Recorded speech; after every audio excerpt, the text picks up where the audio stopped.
আগের দিন যে সবজিটা তোমাদেরকে দেখিয়েছিলাম যে এই সবজিটার নাম কি, কলকাতায় কি বলে, আজকে সেই সবজিটাই আমি বানিয়ে নিচ্ছি।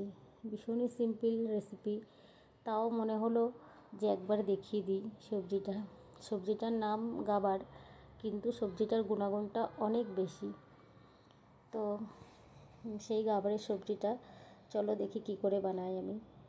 তো দেখো, সেই কারণে আমি প্রথমে কড়াইতে তেল দিয়ে দিয়েছি, আর এর ভেতরে দিয়ে দেবো একটু জিরে আর সর্ষে।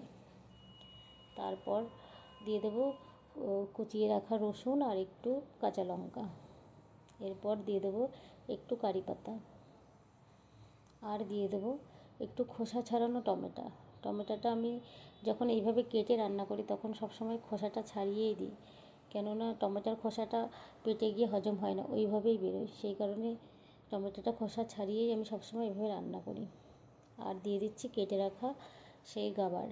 তোমাদেরকে বলেছিলাম হাত দিয়ে কাটলে সবজিটা খুব ভালো হয়, কিন্তু আমি নিজেই সময় পাইনি, তো আমি খুব জলদিবাজিতে দেখো চাকু দিয়েই কেটে নিয়েছিলাম। তো এখন সেটাই রান্না করছি। তো সবজিটা আমার 5 মিনিট মতো একটু নাড়াচাড়া করে এবার সমস্ত গুঁড়ো মশলাগুলো আমি সবজিতে অ্যাড করে দিচ্ছি। তো প্রথমেই আমি হলুদ গুঁড়ো, লঙ্কার গুঁড়ো, জিরের গুঁড়ো আর ধনের গুঁড়ো দিয়ে দিলাম। এবার দিয়ে দেবো একটু পরিমাণ মতো লবণ। তো এই সমস্ত গুঁড়ো মশলাগুলো আমি এর ভিতরে অ্যাড করে দিয়ে এবার এটাকে একটু ভালোভাবে নাড়াচাড়া করে নেব 5 মিনিট মতো। তো দেখো আমার সবজিটা 5 মিনিট মতো হয়ে গেছে। এবার আমি পরিমাণ মতো জল দিয়ে দিচ্ছি।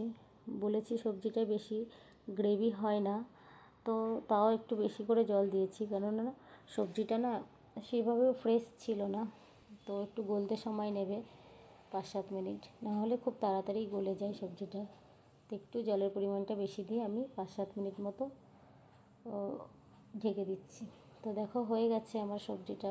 এবার ঢাকনাটা তুলে নিলাম। তো সবজিটার কালারটাও দেখো খুব সুন্দর এসছে, আর টমেটোগুলো আমি ইচ্ছা করেই গলাইনি। তো দেখো কত ভালো লাগছে দেখতে। এবার সবজিটা যখন আমার এরকম ঝোলটা মোটামুটি একটু শুকিয়ে যাবে, তো এবার সবজিটা আমি চেক করে নিচ্ছি যে সবজিটা গললো কি না। তো গলে গেছে পুরোপুরি ভালোভাবেই। এবার সবজিটার হালকা আর একটু ঝোল কমিয়ে নেব আমি, নিয়ে আমি নামিয়ে নেব সবজিটা। তো দেখো এবার নামানোর আগে আমি একটু ধনেপাতা অ্যাড করব, আর আগে দেখেছি আমি কারি পাতা অ্যাড করেছি। আর মহারাষ্ট্রে না বেশিরভাগ সবাই মানে প্রায় সবজিতে লোক কারি পাতা দিয়েই রান্না করে। আর আমি যেহেতু অফিস ক্যাম্পে ছিলাম, তো ওইখানে বেশি সাউথ ইন্ডিয়ান ছিল, তো ওরা আমাকে সবাই সবজি দিত। তো ওদের বাটিগুলো রিটার্ন খালি মানে খালি দিতাম না, কিছু না কিছু বানিয়ে দিতাম, কিংবা ঘরে কোনো সবজি ফল এরকম দিতাম। তো বেশিরভাগটাই সবজি দিতাম বানিয়ে, সবাই খেতে চাইতো কার সবজি কীরকম টেস্ট। তো ওরা বলতে, ভাবি তুমি কারি পাতা কেন দাও না? তো সেই ওদের সবজি দেওয়ার চক্করে আমি নিজেরই আমার হ্যাবিট হয়ে গেছে, এখন বেশিরভাগ সবজিতে আমি কারি পাতা দিয়েই রান্না করি।